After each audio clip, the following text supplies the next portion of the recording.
윤석열 후보님 어제 이렇게 말씀하셨습니다. 5.18과 12.12 쿠데타 이 두 개를 빼면 전두환 대통령이 정치는 잘했다. 호남인들도 이렇게 말하더라. 이렇게 말씀을 하셨어요. 그리고 해명을 이제 쭉 하셨더라고요. 저도 다 읽어봤습니다. 79년은 저는 수도경비사령부에서 현역병으로 근무할 때고 1980년 5.18은 아마 대학 2학년 때입니다. 우리 윤 후보님께서 누구보다도 사회와 나라 문제에 대해서 역사 문제에 대해서 감수성이 예민할 때 그 당시 12.12 군사 쿠데타와 5.18 민주화 운동에 대해서 윤 후보님의 역사 인식이 이게 어떻게 된 건지 제가 굉장히 궁금하고 과연 전두환 정권에서 5.18과 12.12를 빼면이라고 표현하셨는데 뺄 수가 있냐. 5.18과 12.12를 빼면 전두환 대통령이 안 됐을 건데 그걸 어떻게 빼고 평가를 할 수가 있냐. 그래서 제가 우리 윤석열 후보님의 이 역사 인식을 보고 어떻게 5.18과 12.12에 대해서 그걸 빼고 전두환 정권을 평가할 수가 있느냐.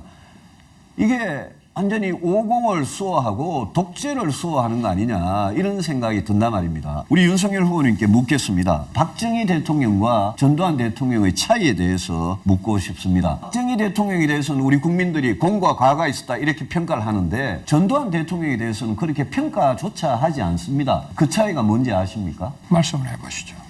그 차이는 박정희 대통령은 5.16 쿠데타를 해서 잘못된 방법으로 정권을 탈취를 했지만 박정희 대통령은 5.18과 같이 민간인들한테 살인을 하지는 않았습니다. 전두환 대통령이 죄 중에 내란죄와 내란 목적 살인죄가 둘 다 유죄를 받은 거 아시죠? 그렇습니다. 그 형법 87조와 88조입니다. 내란죄와 내란 목적 살인죄 이거를 둘 다 유죄를 받았다는 거는 이거는 우리 정권 중에 가장 헌법적인 정통성이 없는 정권이고 대한민국 그 헌법 1조 대한민국은 민주공화국이다라는 그거를 부정한 정권이 전두환 정권이기 때문에 그 정권이 설사 나중에 무슨 삼재호황이나 이런 덕분에 경제를 잘했다고 하더라도 이거는 평가를 할 수가 없는 겁니다. 저는 대학 시절에도 5.18 직전에 벌어진 12.12 군사 반란에 대해서 모의재판장을 하면서 무기징역을 선고한 바가 있습니다.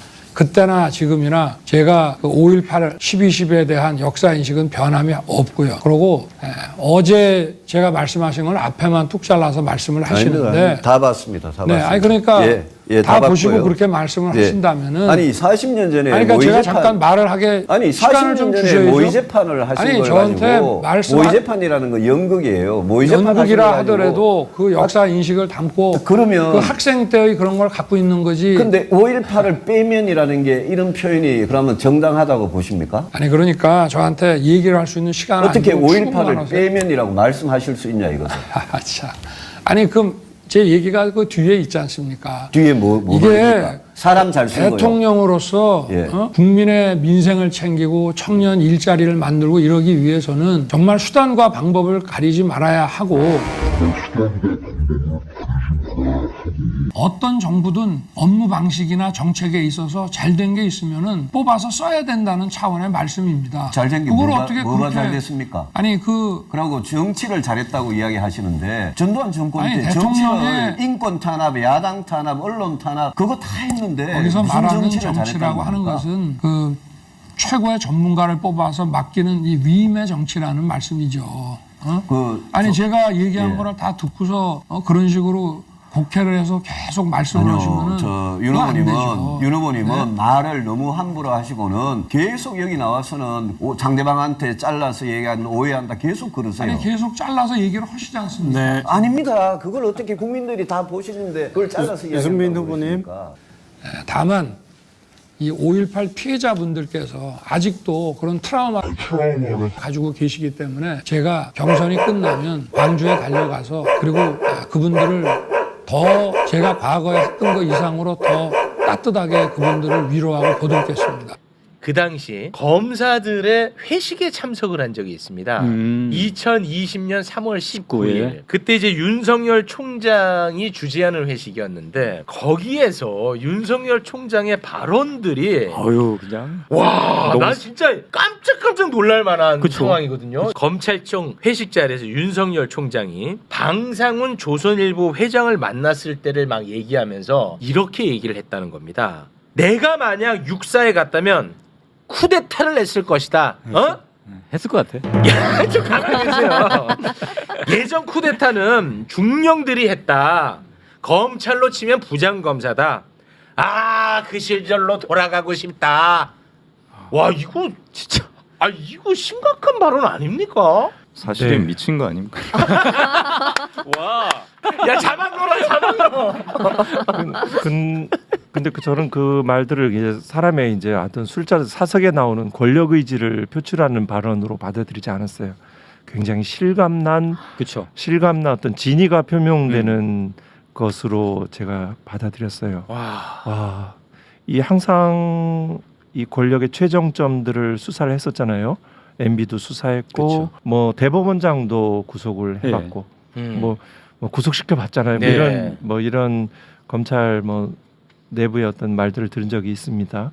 그 과정에서 내가 이런 어떤 권력 의지를 넘어서는 것들이 있었지 않았을까? 그런 진지한 발언으로 저는 이해를 했어요. 부장님, 이 발언이 굉장히 구체적인 문장으로 이렇게 기술되어 있어가지고 궁금한 건데 네. 이거를 따로 네. 댁에 가셔서 정리를 해두셨어요? 네. 아, 업무 수첩에 그러셨구나. 기록을 했죠. 사람의 기억은 소실돼요. 아, 그리고 그러셨구나. 그런 기록들이 없으면 얘기하기가 주저돼요. 그렇죠.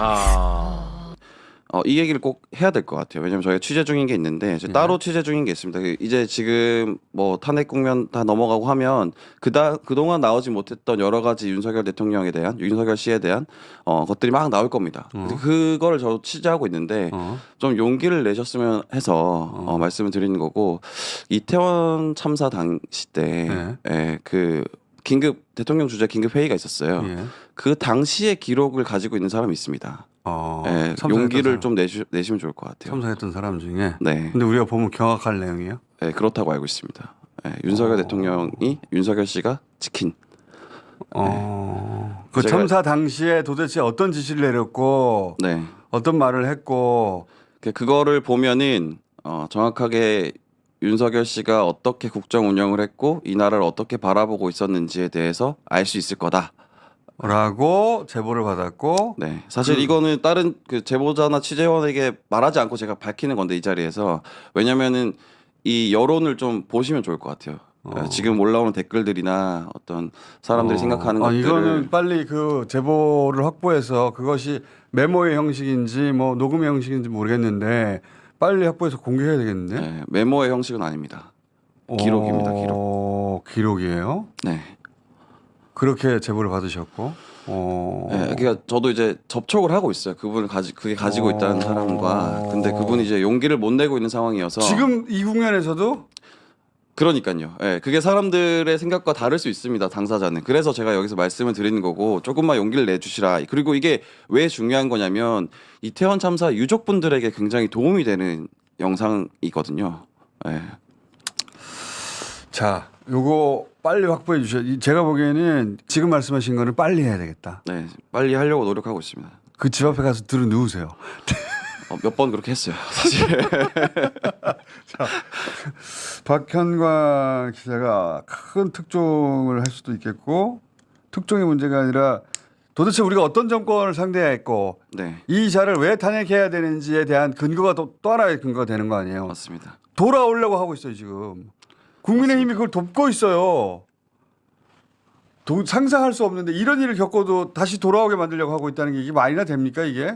그래서 기자들도 많이 분노하고 있습니다. 제발 그 의원님들 그 국민들 목소리를 못 들으면 기자들 목소리라도 좀 들으십시오. 이게 말이나 되냐고. 사실은 그 윤석열 대통령 돌아가신 아버지께서 마지막으로 저한테 요구한 것이 있어요. 뭐요? 우리 아들이 뭐 모르고 작아서 좀 고집이 세고 자기 주장에 너무 집착하는 성질이 있으니까 혹시 문제가 있으면 꼭 좀 충고를 해주라고 그렇게 신신당부하셨는데